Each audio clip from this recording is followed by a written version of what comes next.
Welcome to World War II Chronicles, a weekly tribute to America's fighting men and women in commemoration of the Second World War.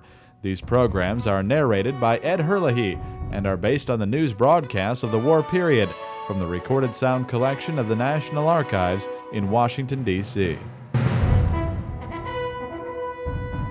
Reports today indicate that the pattern laid out by General MacArthur and Admiral Halsey during their recent conference is being followed to the T. In late spring 1943, General MacArthur and Admiral Halsey prepared to resume their counteroffensive in the Pacific with a two-pronged drive aimed at Rabaul, codenamed Operation Cartwheel. General MacArthur and Admiral Halsey, working in close cooperation, have pretty well succeeded in setting the whole Southwest Pacific on fire.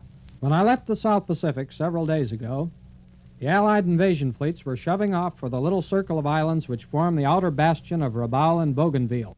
On the night of June 29th, 6,000 Marines left Guadalcanal and landed on the beaches of Rendova and New Georgia islands. The objective on New Georgia was Munda, where the Japanese had built an airfield. Munda Airport, our main objective, is in densest jungle. Bringing tanks and heavy equipment, they plunge into the jungle to flank the enemy's airbase. The Japanese airfield at Munda in the Solomons has been neutralized and is now almost completely isolated, according to the latest information from the South Pacific. On August 5th, 1943, the Japanese were driven from their last positions at Munda. Halsey was now poised to attack the island of Bougainville. Meanwhile, on the left flank of Cartwheel, MacArthur was also moving to the same objective. 850 miles to the west on New Guinea, American and Australian troops are moving in on the Salamaua airdrome. On New Guinea, MacArthur wanted Lae and Salamaua captured. Lacking the resources available to Halsey, MacArthur built an airstrip to bomb these coastal garrisons and airdrop troops to encircle them. Over Salamaua, the big Jap base on New Guinea, shore positions are pounded from the skies. Down in that bomb-blasted jungle, Japanese columns are being encircled by Australian and American troops. The bombing of Lae and Salamaua by the Allied forces.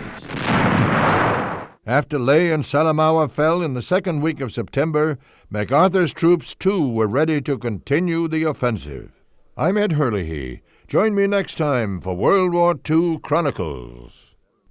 World War II Chronicles was produced by the American Veterans Center and Radio America in cooperation with the National Archives. To listen to more episodes, subscribe on iTunes or visit AmericanVeteransCenter.org.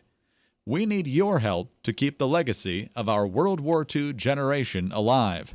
Visit AmericanVeteransCenter.org to make a donation to support World War II Chronicles and the ongoing work of the American Veterans Center.